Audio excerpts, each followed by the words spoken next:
Shiro era um funcionário comum no Japão moderno, vivendo uma vida sem graça, com a mesma rotina todos os dias, sempre ansiando por algo mais.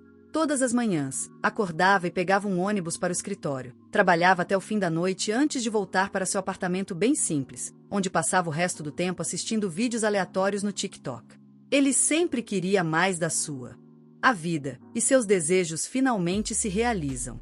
Quando, numa noite, ele acorda e se vê num vazio branco, sem nada para ver, seus olhos logo se ajustam, e ele descobre que está sentado em frente a um ídolo do K-pop de cabelos brancos, que afirma ser Deus. Shiro não é uma garota de 13 anos, então ele permanece ali, sem se impressionar, perguntando onde exatamente ele está.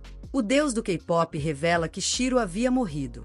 E está, no momento, numa encruzilhada, com sua alma prestes a sumir para sempre, mas Deus está disposto a lhe dar uma alternativa. Deus revela que pode enviá-lo para um mundo de fantasia diferente, chamado Madius, se ele quiser, onde ele poderá reviver sua vida como quiser. Isso chama a atenção de Shiro na hora, que sentiu que era um sonho realizado. O deus imediatamente pega uma prancheta e começa a escrever, passando as habilidades especiais que ele integraria em Shiro, e logo o tempo acaba e Shiro é enviado para o mundo de fantasia de Madius. Quando Shiro acorda novamente, ele se encontra no meio de uma floresta, e fica radiante com a perspectiva de ter uma segunda chance na vida. Ele se levanta na hora e começa a explorar o mundo, e logo encontra uma saída da floresta, onde avista uma vila distante, bem no meio do nada. Ele logo sente vontade de dar uma olhada para ver o que havia de interessante por lá, mas decide que, se aparecesse sem dinheiro, as pessoas achariam ele suspeito e nem sequer dariam comida para ele. De repente, ele se lembra do que Deus lhe disse que ele teria habilidades de exploração aprimoradas, que poderia usar para encontrar itens valiosos e ingredientes para vender e fazer uma boa grana. Ele se levanta com confiança, segurando um cajado nas mãos, e grita para ativar a magia, apenas para perceber que nada aconteceu. Isso o assusta, fazendo questionar se foi enganado por aquele Deus, mas logo ele entende que simplesmente não usou a palavra certa. Ao usar o termo busca, a magia de reconhecimento ativa, mostrando instantaneamente a localização de cada item colecionável. Um objeto na floresta. Ele percebe que essa habilidade é realmente útil e tenta usar outra, que lhe permite obter mais informações sobre aquele objeto específico. Ele tenta uma combinação de palavras. Quando finalmente a palavra analisar o ajuda a ativar suas habilidades, ele consegue obter mais informações sobre o tipo de coisas que poderia coletar. Como você em um buffet, Shiro agarra. Ele pega absolutamente tudo que consegue e analisa os níveis antes de colocar tudo na sua bolsa lateral, que também é mágica e permite que ele guarde o máximo de coisas possível sem nenhuma taxa oculta. Com todos os materiais reunidos com segurança na sua sacola, ele decide seguir em direção à vila. Quando o sol começa a se pôr no horizonte, Shiro finalmente chega ao portão principal da vila, que estava sendo vigiado por um único guarda. Shiro cumprimenta o homem, que acorda de seu sono, e descobre que os moradores dessa vila são todos baixinhos, fazendo de Shiro mais alto ali, o que significa que ele tem bastante sorte com as mulheres. O guarda pergunta se Shiro é espadachim ou cavaleiro, mas se surpreende ao saber que ele é, principalmente, um coletor, o que não é muito comum nesse mundo. O guarda abre a porta para Shiro e pede que ele procure a loja principal no centro da vila, que geralmente lida com esse tipo de coisa. Shiro entra na vila tranquila e começa a seguir pela rua larga, onde muitos moradores observavam de longe, se perguntando quem era aquele forasteiro. Shiro, no entanto, vai direto para a loja principal e entra na loja escura. O homem.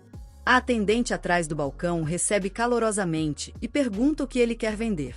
Shiro tira uma pedra oval e lisa, que a vendedora pega e reconhece imediatamente como sendo o cocô da tia comedora. Ela afirma nunca ter visto um exemplar tão perfeito e diz a Shiro que adoraria comprá-lo dele por 5 moedas de prata. Ele percebe que 5 moedas de prata é praticamente $350, que é mais dinheiro do que a maioria de vocês vai ver na vida. Ele topa na hora, o que deixa o dono da loja bem contente, que não para de coçar o rosto. O dono pergunta se o Shiro tem mais alguma coisa para vender e ele mostra tudo que juntou na floresta. O dono fica completamente boquiaberto com a quantidade de itens, de uma qualidade impressionante, e pergunta a Shiro por que ele viria para uma vila pequena como essa para vender itens tão incríveis, que lhe renderiam muito dinheiro em qualquer cidade grande. Shiro logo inventa uma história, dizendo que é apenas um viajante que tem recolhido coisas e andado por diferentes partes do país. O dono da loja reconhece seu talento, no entanto, e oferece um emprego para ele coletar algumas gemas valiosas. as montanhas geladas próximas, onde ele também poderia encontrar alguns monstros. Shiro não tinha muita certeza se queria encarar uma missão dessas agora, mas o dono da loja promete pagar uma boa grana pelas gemas, o que não lhe deixa muita escolha a não ser aceitar. Com isso, ele se despede do dono da loja e perambula pela vila, encontrando finalmente uma hospedaria para si. Garante um quarto bem confortável. E ali jaz na cama dura, cansado do trabalho do dia, desejando poder tomar um banho e tirar toda a sujeira de si. Naquele instante, ouve-se uma batida na porta, e uma jovem entra no quarto com uma banheira cheia de água para ele se lavar. Shiro, no entanto, sempre tomou banhos e pergunta que diabos ele faria com aquilo.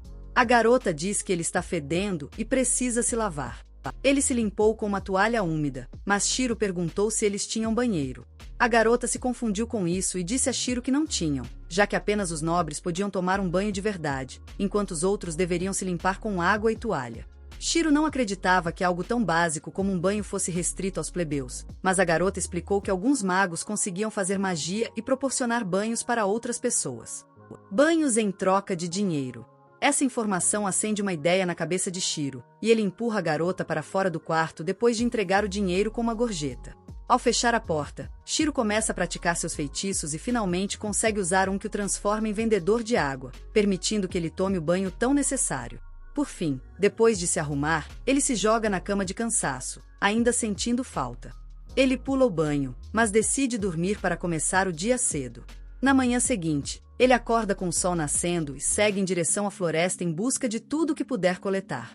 Enquanto procura cogumelos, logo avista uma marca estranha vindo de um dos arbustos, então entra para investigar, e encontra um corpo em decomposição no chão. Ele leva um susto daqueles e cai de cara no chão, antes de recuperar o fôlego e dar uma olhada mais atenta. Ele percebe que aquele cara era um membro do núcleo de segurança, que deve ter morrido lutando contra uns monstros. Ele pensa em simplesmente ir embora, mas decide o contrário. Ele leva o corpo e enterra bem fundo, colocando sua espada como lápide para o túmulo do homem caído. Depois disso, ele decide preparar o jantar. E como o sol já estava se pondo, ele primeiro cria uma barreira mágica ao seu redor e depois senta no chão antes de colocar um caldeirão sobre uma fogueira. Não sendo nenhum ingênuo, ele decide preparar seu próprio jantar com alguns vegetais selvagens que encontrou e um pouco de carne que tinha. Ele faz um ensopado com os ingredientes, que fica incrivelmente saboroso, encerrando a noite da melhor forma. Na manhã seguinte, ele se dirige à floresta assombrada, completamente tomada por árvores mortas e névoa, dificultando a visibilidade mesmo durante o dia. Ele usa sua magia de luz para enxergar e adentra a floresta, sabendo que o local é conhecido por ter muitos monstros, mas, até onde consegue ver, não há nada vivo no interior. Começa a recolher tudo que tem valor, e logo termina de vasculhar o lugar, decidindo então sair. Ele avista a luz na saída e corre em direção a ela, sem saber que estava indo direto para uma beirada perigosa. Acaba caindo no buraco da caverna e certamente teria morrido se não fosse por sua rapidez de raciocínio ao usar magia de voo para recuperar o controle, começando a flutuar no ar. Ele toca o chão suavemente e solta um suspiro de alívio, percebendo quão perto esteve da morte. Decidi levar as coisas mais a sério e ter mais cuidado a partir de agora. Ele usa novamente sua magia de luz dentro da caverna, e para sua surpresa, a área é repleta de diferentes tipos de minérios. Rapidamente pega um pequeno martelo e começa a trabalhar, removendo os minérios das rochas ao redor, logo enchendo sua sacola com uma boa quantidade. Ele percebe outro minério à distância. Mas um terremoto repentino lembra de que não pode ficar muito tempo ali, então ele rapidamente usa sua magia de bola de fogo para arrebentar as rochas e conseguir o minério mais rápido. Para sua satisfação, esse minério acaba sendo minério de Misreal, que o lojista tanto queria, então ele o guarda rapidamente, mas decide ir mais fundo mesmo após outro terremoto. Depois de um tempo, ele percebe um brilho azulado vindo do fim do túnel, então ele o segue, para descobrir uma abertura com o lago mais azul que já viu no meio dela.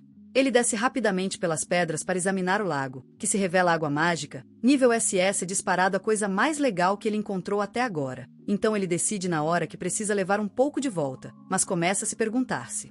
Ele tem uma cantina grande o bastante para carregar água e se ela começaria a vazar.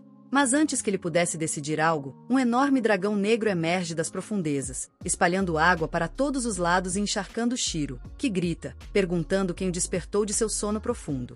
Shiro já viu o suficiente e nem pisca antes de voltar a ser o que sempre foi um cara comum, sem nada de especial. Curvava-se para cada pessoa em sua vida. Reverenciava o dragão, pedindo desculpas por invadir seu covil, mas o dragão achou hilário, nunca tendo visto um homem tão corajoso, e perguntou quem ele era.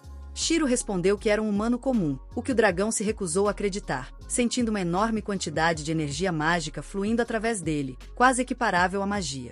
Energia nos próprios dragões. O dragão pergunta a Shiro se ele poderia ajudá-lo, já que apenas alguém com uma quantidade incrível de magia poderia tirá-lo da situação em que se encontra. Ele afirma ter um ovo que não está eclodindo, mesmo depois de muito tempo, e pergunta se Shiro poderia ajudá-lo com isso. Ele garante que não pediria para fazer isso de graça, e simplesmente toca a água, de onde dezenas de enormes minérios de Miss Real emergem. Shiro aceita na hora, então o dragão tira um ovo preto e o arremessa em direção a ele. Shiro agarra o ovo tentando ouvir um batimento cardíaco antes de se perguntar o que ele deveria fazer com aquilo. De repente, ele se lembra que ovos deveriam estar quentes, então usa sua magia de calor para aquecer a casca, que de repente começa, drenando a energia de Shiro, fazendo questionar se era tudo uma cilada e se estava prestes a morrer. Ele desmaia e se vê cercado por água morna, onde outro ídolo do K-pop de cabelo preto aparece, alegando que Shiro começou a fazer coisas sérias que estão desestabilizando o fluxo desse mundo. Shiro pergunta se morreu, mas o deus responde que ainda não, e com isso, Shiro volta para onde estava, acordando em escuridão. Ele usa sua magia de luz e descobre que o filhote de dragão finalmente eclodiu. O dragão parece radiante enquanto o pequeno dragão encontra seu equilíbrio no chão. O dragão agradece a Shiro pela ajuda e pede para ele escolher um nome.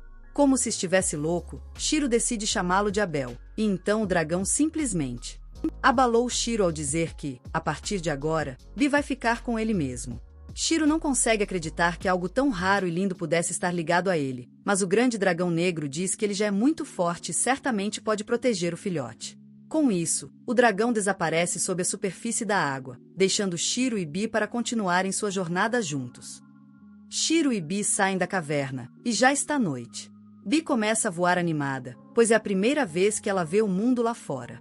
Shiro percebe que logo vai escurecer e decide montar acampamento ali perto. Em seguida, ele enche um copo com a água mágica do lago. O dragão antigo usou sua magia para conectar a bolsa mágica de Shiro ao lago. Porque a água mágica é essencial para o crescimento da Bi. Ela termina rapidamente um copo e pede outro, e Shiro a serve. No entanto, Bi gentilmente entrega o copo para ele, porque quer que ele também beba água nutritiva e fique feliz. Depois disso, Shiro usa algumas pedras mágicas para criar uma barreira, pulando o trabalho de recitar os feitiços inteiros em voz alta. Ele sabe que as pedras mágicas são algo bem incomum nesse mundo depois que ele lê um livro que comprou de Shakespeare, mas isso não é um problema para ele, já que consegue criar pedras mágicas com facilidade.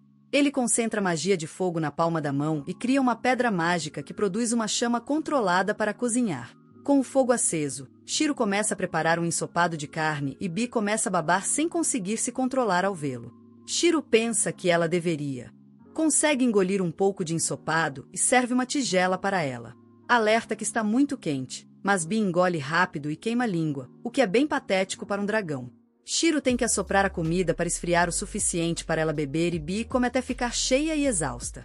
Shiro acha ela muito fofa, mas então pergunta se ela não sente falta do pai. Ela corre para abraçá-lo, contando o quanto está feliz por estar com ele. Shiro verifica os atributos dela e descobre que ela já está no nível Bi e possui presentes notáveis. Ele se surpreende ao ler isso, mas pensa que, por mais forte ela seja, Bi ainda é uma criança e precisa de um adulto para guiá-la. Começa a dizer a ela que, mesmo sendo mais forte que ele, ela não deveria fazer nada precipitado e ouvir ele, mas o filhote de dragão está muito sonolento e ela começa a roncar no meio da leitura. Ao vê-la dormir, Shiro pensa que conseguiu uma parceira fofa, mas não da forma que ele esperava. Ele se pergunta se o deus fez isso de propósito. Na manhã seguinte, Shiro sobe o penhasco que ele caiu ontem e alcança a floresta. Para sua surpresa, a floresta parece completamente diferente e ele pensa que deve ser uma das coisas estranhas que acontecem nesse mundo. Enquanto Bi começa a explorar a área próxima, Shiro decide procurar itens úteis e encontra um monte de ervas novas. De repente, ele sente um formigamento estranho e, no instante seguinte, Bi surge voando em sua direção, visivelmente assustado com alguma coisa. Shiro imediatamente procura por monstros nas redondezas e um monte de indicadores aparecem no radar. É surpreendente, já que ele não encontrou nada no dia anterior e se pergunta se o cheiro ruim que afastava os monstros foi levado. Não tem medo de lutar contra eles, porque pode conseguir materiais valiosos depois de derrotá-los. Contudo, o perigo não está só na floresta e logo surge uma rocha de nível marinho. Uma falcão aparece atrás dele. Bi está apavorado com a aparência feroz da criatura, mas Shiro a acha fofa comparada ao dragão ancestral. Ao ler a descrição da criatura, descobre que sua carne é saborosa, e isso já basta para que ele a casse. Primeiro, ele cria um escudo e depois lança estacas de gelo na falcão, derrubando-a instantaneamente. Shiro fica feliz por ter conseguido um ingrediente, mas então, Bi aponta para os monstros que vêm da floresta. Ele se vira e encontra lobos com cobras no lugar da cauda e decide enfrentá-los corpo a corpo.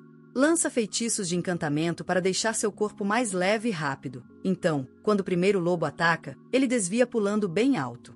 Em seguida, endurece o corpo com magia e dá um chute na cabeça do primeiro lobo. Acabou com ele na hora.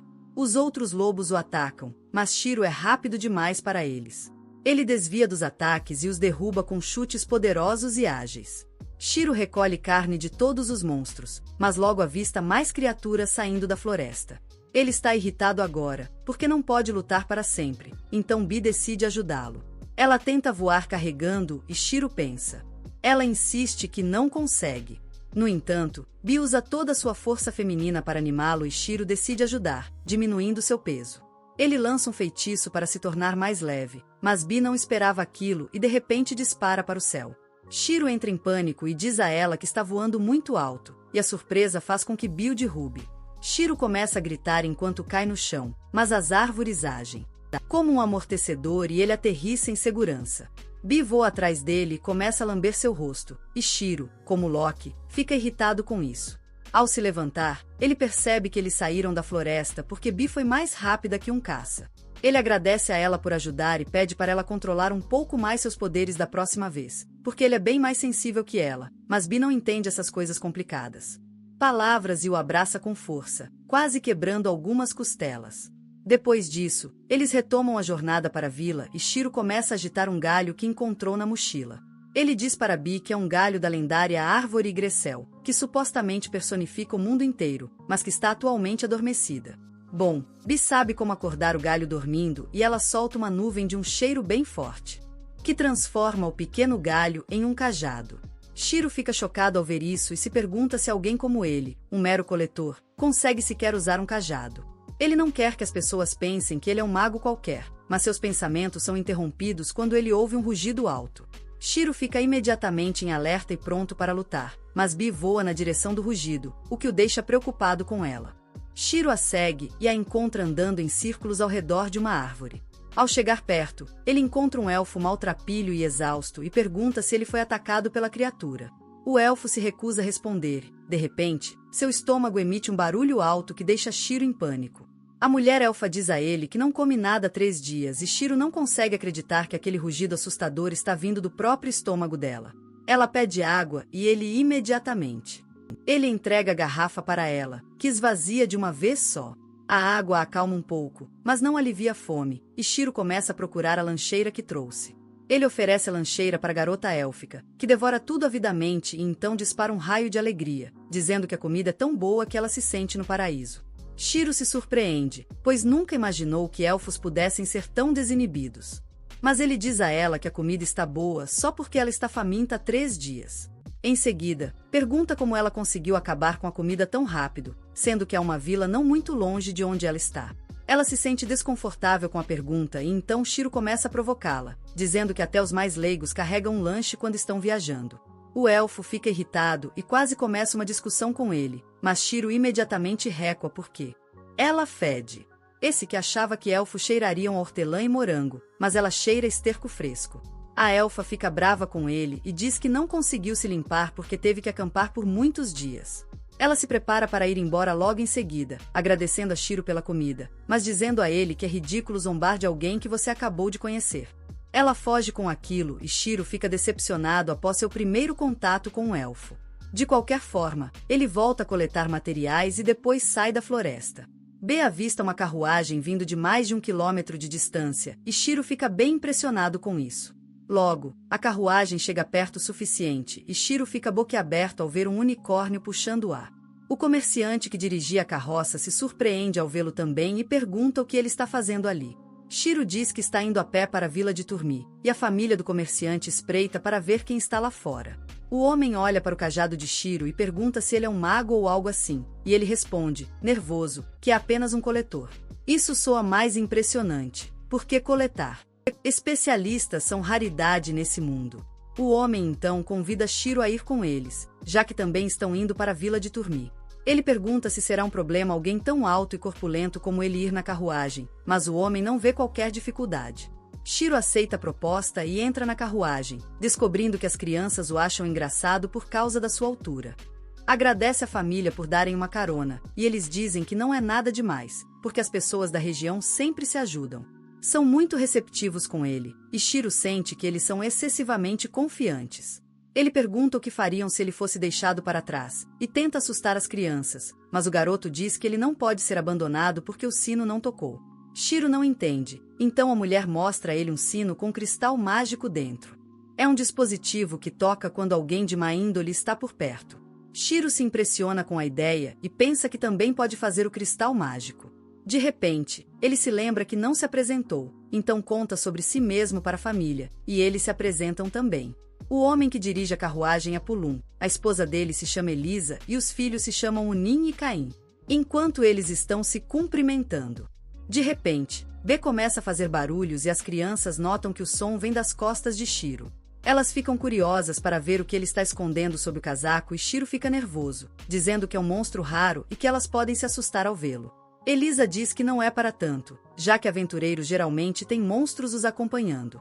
Essa afirmação Shiro teve que dar espaço para que ela se soltasse, mas só depois de alertá-la para não morder ninguém. As crianças estão encantadas com a fofura da B, mas os pais estão surpresos, já que dragões são monstros bem raros. Pulum perguntou a Shiro se ele era um cavaleiro de dragão, já que ele tem um dragão de estimação, e ele explicou que por acaso encontrou um ovo de dragão e o chocou, o que deixou Pulum e Elisa ainda mais chocados. Dizem que cavaleiros de dragão são bem difíceis de encontrar e dragões são ainda mais raros. Shiro fica curioso sobre os cavaleiros de dragão agora e, baseado no anime que ele viu em outra vida, ele acha que eles devem ser bem perigosos. Logo, o cavaleiro chega e a família decide montar acampamento. Shiro cria luz e então coloca pedras mágicas ao redor do acampamento para criar uma barreira. Ele vive espalhando que as pedras mágicas vão afastar os monstros, mas se acontecer alguma coisa, o B avisará. A família confia plenamente no B, e não em Shiro e nas pedras mágicas, o que deixa Loki bem chateado. Depois disso, Elisa se prepara para fazer o jantar, mas Shiro insiste em cozinhar. Ele tira os utensílios e os ingredientes da sua bolsa mágica, que é mais uma surpresa para a família. Ele então prepara comida com os ingredientes que encontrou naquele dia, e todos ficam impressionados com o sabor. Pulum até começa a chorar por causa do tédio de comer carne seca todos os dias da viagem. Ele diz que o Shiro é, com certeza, um mágico e o mago do paladar. Todos começam a rir disso, e então cantam e dançam. Antes de dormir. É uma experiência nova para o Shiro, que estava acostumado a jantar sozinho na Terra, e ele sente que ter companhia enquanto come é realmente muito bom. Mas é aí que o vídeo termina. Não se esqueça de curtir e se inscrever no canal. Valeu por assistir e até a próxima!